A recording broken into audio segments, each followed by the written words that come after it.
आम्ल की एकादशी व्रत कथा। पौराणिक कथा के अनुसार भगवान विष्णु की नाभि से ब्रह्मा जी की उत्पत्ति हुई।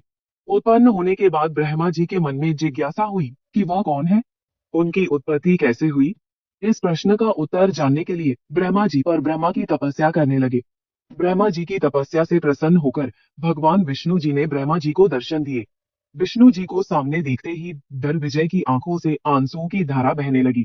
ब्रह्मा जी के आंसू भगवान विष्णु के चरणों पर गिरने लगे और उनके आंसुओं से आंवले का वृक्ष उत्पन्न हुआ। भगवान विष्णु ने ब्रह्मा जी से कहा कि आपके आंसुओं से उत्पन्न आंवले का वृक्ष और फल मुझे अति प्रिय रहेगा। जो भी हम आंवले की एकादशी के दिन आंवले के वृक्ष की पूजा करेगा, उसके सारे पाप समाप्त हो जाएंगे और व्यक्ति मोक्ष प्राप्ति का अधिकारी होगा।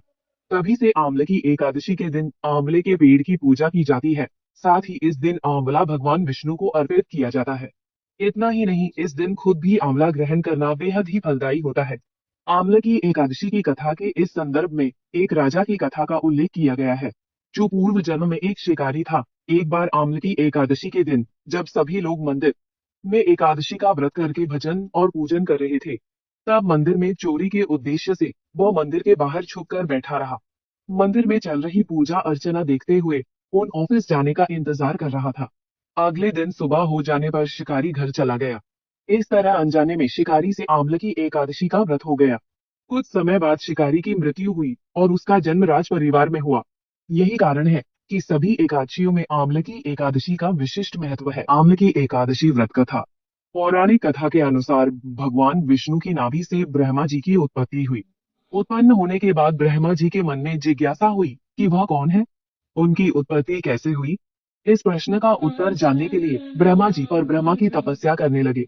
ब्रह्मा जी की तपस्या से प्रसन्न होकर भगवान विष्णु जी ने ब्रह्मा जी को दर्शन दिए। विष्णु जी को सामने देखते ही दर विजय की आंखों से आंसुओं की धारा बहने लगी। ब्रह्मा जी के आंसू भगवान विष्णु के चरणों पर गिरने लगे और उनके आंसुओं से आंवले का वृक्ष उत्पन्न हुआ। भगवान विष्णु ने ब्रह्मा जी से कहा कि आपके आंसुओं से उत्पन्न आंवले का वृक्ष और फल मुझे अति प्रिय रहेगा। जो भी हम आंवले की एकादशी के दिन आंवले के वृक्ष की पूजा करेगा, उसके सारे पाप समाप्त हो जाएंगे और व्यक्ति मोक्ष प्राप्ति का अधिकारी होगा। तभी से आंवले की एकादशी के दिन आंवले के पेड़ की पूजा की जाती है।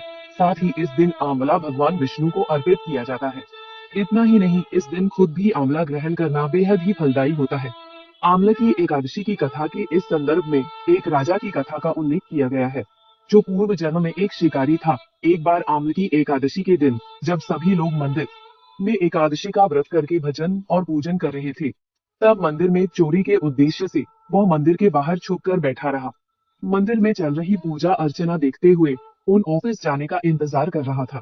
अगले दिन सुबह हो जाने पर शिकारी घर चला गया। इस तरह अनजाने में शिकारी से आंवले की एकादशी का व्रत हो गया।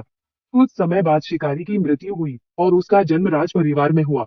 यही कारण है कि सभी एकादशियों में आंवले की एकादशी का विशिष्ट महत्व है।